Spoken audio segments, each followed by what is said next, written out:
recognize the times that we're living in. I mean, it's what we've always known. It's what we've always seen. But we are in very profound times of change on this planet. We're in very profound, whether we know that or not, we need each other. Right? It's the only way we have a chance at this. And that's the fundamental philosophy behind everything here is Nexus. This speech is called Connecting the Decentralized World. And Nexus, if anybody doesn't know what it means a connection or series of connections linking to a marketplace.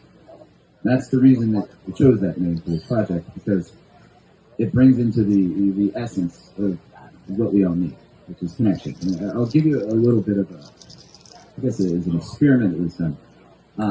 So this guy, he took rats. He took a rat and he put him in a little cage, and he gave him 2 bottles of water. One bottle had heroin in it, and one bottle had regular water. And the rat goes there, discovers the heroin in it. Well, like a few weeks later, he was like, he dies. If he overdoses, he dies, right? Well, go figure, right? That's what we hear, like, overdose, kids, right? But then, they're like, okay, let's do the same experiment, but let's add another variable. Let's add more rats. So they make a bigger cage, and they put the rat in there with the rat park with all the rat friends, and they gave them heroin water and regular water. And can you guys guess what happened? Do you think they drank the heroin? No, they didn't, because they had each other, right? So this study started to show that addiction, the opposite of it is not sobriety, but it's connection, right? And that's what we all crave, like whether you're, this great super guy doing all these things, or you're like a villain, I'll show you guys, it's all because we just want to be accepted. We all want to be loved. We all want to love and be free to love, but this world is designed to make that obstructive. We can't. It's not safe, right? Because I'm going to go and I'm going to give my heart out to this person, and I shouldn't have done that. I gave him too much, they fucked me, right? Because the world is designed to do that, right? It's designed to take this beautiful nature of us, which we're trusting and loving beings, and rip us away from that and turn us into these people constantly fighting one another and trying to get ahead and above one another. And statistically speaking, the CEOs, right? All these CEOs, all these, world leaders are sociopaths. Right? I think 90% of them are sociopaths. Right? They statistically found that a sociopath is a more successful CEO than someone who's not. Man, we all know this, right? We've been there, done that, right? So that is the measure of success in this world, right? Sociopaths. And so then we all compare ourselves to that. Man, I'm really fucked up, man. They're just always so giving and loving and trying to help these people, and I would get fucked. Oh man, maybe I should try to be a little bit more like that. That'll be a little more successful. But there's something in us that keeps us from doing it, right?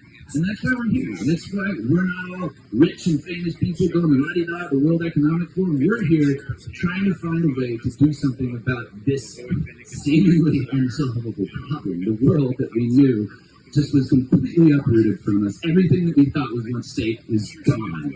Right? We can't post on Facebook anymore. Can't go on YouTube. All the things that people like Ernie and me have been saying for ages, they're going to do it if they do it, they do it. Yeah, we're not the crazy ones anymore, guys. I can't be like 2020. I was like, see, told you so. You guys thought I was crazy. This is what's happening. And I think that's something that, at least in my journey, just from being just trusting and loving, they gotta have some humanness in them. And I've been around. Through this project with Nexus, I talked to UPS executives about blockchain. I went all the way up to the top of insurance companies, and I did see really cool things where just my pure enthusiasm and love for what I did changed these people for a minute. For a minute, and had a moment of like, yay, life can be beautiful. And then wait, but money, that's not smart, right? And so I've learned and I've seen, but I think one of the biggest challenges that I have is I didn't really truly grasp how capable this enemy is that we're fighting and how little regard they have for the sacredness of human life, right? That's something that we all need to realize, because when we realize that, we're going to realize what we need to do in response. We need to be the antithesis of that. We need to be unified. We need to be a community. We need to take all of our projects and instead of trying to find a way to be better than someone else, find a way how to amplify each other, to work together, to connect to each other, to help one another, because we're all we got, guys. There's more of us around, but we're here, and we're, whether we like to admit it or not, we're in the middle of a war. It's a war for our minds, right? And there's so many people that we've seen getting lost in this, the people that we once thought, whoa, I thought we were it's somewhat spiritual. I'm like, whoa, mask, huh? Okay, man. Sorry, I don't want to kill grandma, my bad, you know, like, good. Yeah, we all know, We've done there, but, you know, as Ernie says, he always says, if they can, they will, right? And that's happening, right? So any opportunity we give them to, they will. And that's one of the biggest philosophies that I really wanted to bring here today, is we all need to recognize what it is that we're facing and recognize what it is we need to do, right? The world is going to continue on this collision course, trying to go into this reality of darkness where we eat bugs, and there's serfs, and then there's peasants, and then there's the bourgeoisie, and we're creating a new type of feudalism, right? And a lot of us still think, like, oh, hey, you know, America, democracy, it's cool, great, you know, like, yeah, it's democratically good, but, you know, little do we know that I think it's like 40 presidents, like all the presidents, had some genetic lineage to European royalty. I wonder why, right? A lot of us don't even really understand. I mean, we talk about the United States Constitution like it's this golden document. That was actually the second document that was established as a coup from the 1777 Articles of Confederation. Right? They didn't originally have a president with all of his power in the world. So we've really just seen the same things repeated over again with just a different name on it, right? And that's kind of part of what's left us here is that we had that trust, right? We had that. We were like, oh no, they won't hurt us. They won't care for us. We're going to do, you know, that's their job. They're here to do that. But unfortunately, that's not the case. Right now, it's up to us. All of us here. Whether you know or not, you're here for a reason. We're all here for a reason. We're looking for some sort of solution in the world, whether we call it anarchy, or libertarianism, whatever. I call it decentralization. Okay? And this gets into the fundamental thing, right? Like talking about the heroin or the rat park or whatever, right? Well, to a businessman, what's his heroin? Anybody have a guess? Yes, exactly. And why does he want the heroin? He can't connect. He can't connect with anyone, right? Because he's gone and he's screwed everyone over. He's worked so he doesn't have time with his family, so he just needs more money, more heroin to try to fill that void. So even these people that are, you know, despicable in some of the ways that they act, it's all just because they really just want to be loved. They'll never admit it. But that's the thing. And so, right, you don't want to give heroin to the heroin. So we have this system that's based around centralized power structures, and we're essentially giving heroin to all these heroin addicts. I'm like, what are we expecting? You're going to drink the heroin until they die or until you die, right? And that's where decentralization comes in. Decentralization is a philosophy that, I mean, it's a technological embodiment, too. I'll get into some of the things that I do. And our philosophy is just decentralize everything. When I say it's all fucked, that means it just needs to be decentralized, right?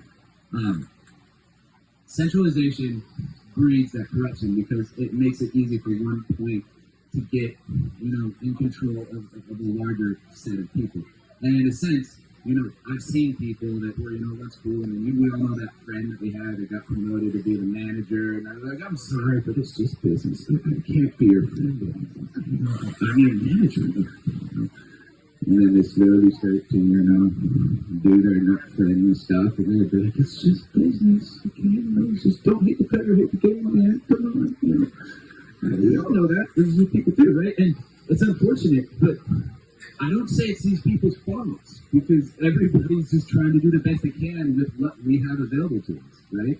So that's what I just said, okay, well, the root of this problem is we need to have other options. We need to be able to create new things that are going to allow us to be able to liberate ourselves, right? And I think the fundamental thing, the fundamental people that really need to be liberated is these people in power. They're more enslaved than any of us. They're enslaved to their greed. They're enslaved to their lust. They have no connection with the people. They hardly have any families anymore, and they're all, you know, old and crippled and, you know, losing touch with the things that they once found valuable as a child. And that's something that I think how we do that, you know, is through designing these new types of systems, through demonstrating a different way, demonstrating a better way, and you know, not putting them in the cage with the heroin all along, right? Like finding ways to help reach out to these people and developing technologies that do that, right? Because technology can go either way in the stage we're at, right? If anybody's seen the Chinese spyware app, the short slips, it's just totally TikTok. Yeah, see, I don't even think about that thing. You know that in China, okay, real tiny, they're not allowed to use TikTok. It's an American app where people eat sundaes out of toilets. to try to get them seriously. You see, they do that. They do that. And then in China, right, the kids are only allowed to see the ones with science experiments and, things that actually enhance your intelligence. So, this is part of this war for minds, right? So, what I've really set my purpose to doing is decentralizing everything, right? And a lot of people will go around and we design things, but I've seen so many decentralized projects with CEOs. It's not decentralized, it's that, right? And it takes a lot of inner character and inner voice to be able to say no. Like, I built Nexus, I'm the creator. I could have very well pulled up a talent and be like, I'm the creator, guys, you have to listen to me. But I constantly phase myself out because of that principle, the principle of decentralization, and setting that example, right? Decentralization is not everybody doing whatever the hell they want. Yeah, that sounds great, but we need to have unifying common principles to focus our energies together. Otherwise, we're going to be scattered. Wind that changes direction frequently does not do anything. If we're all this, we're here, and not focusing our energies, they will continue to pick us out and scatter. Right? Sun Tzu says you must know your enemy in order to win. You must know the enemy that we face right now. They have no regard for human life. They have no regard for the love and the sacredness that we all see life to be, that we all experience it to be. We need to be the ones that have that regard, because their system has nothing without us. They need to fill it with service. As long as we can focus that together and develop these things and focus our energy in a unified way, we have a chance of this, right? Some of the things I want to do is do a few calls to action, right? One thing we need a new Google. We need a Google Suite. We need new Google tools. All of us know Google's it's great. I know I shouldn't be using it, but Google Docs works, and I've tried other stuff, and it doesn't. We need that. If there's any developers, come find me. We're starting a little crew to build one that's decentralized.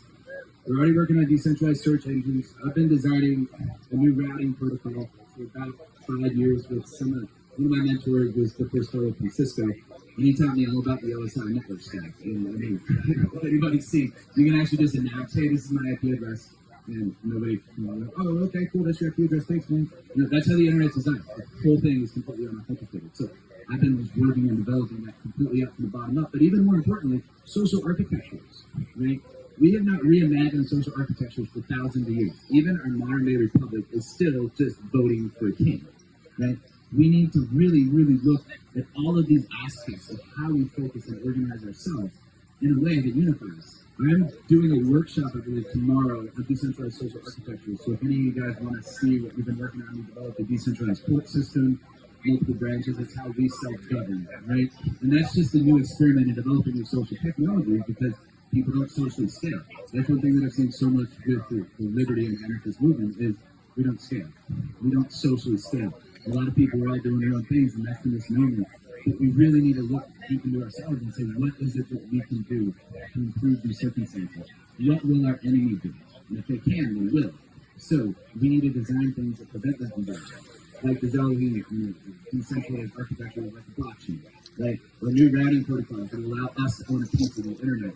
Or new social systems that allow all of us to be a part of a unified body of people that focuses towards that same intent. Because 2 have the power of 4, and 4 have the power of 16, and 16 have the power of 256. Everything grows exponentially as we unify ourselves together. And that is what their biggest threat is, us coming together. And that's the most important thing that we need to do, but we need to do it under a unified principle.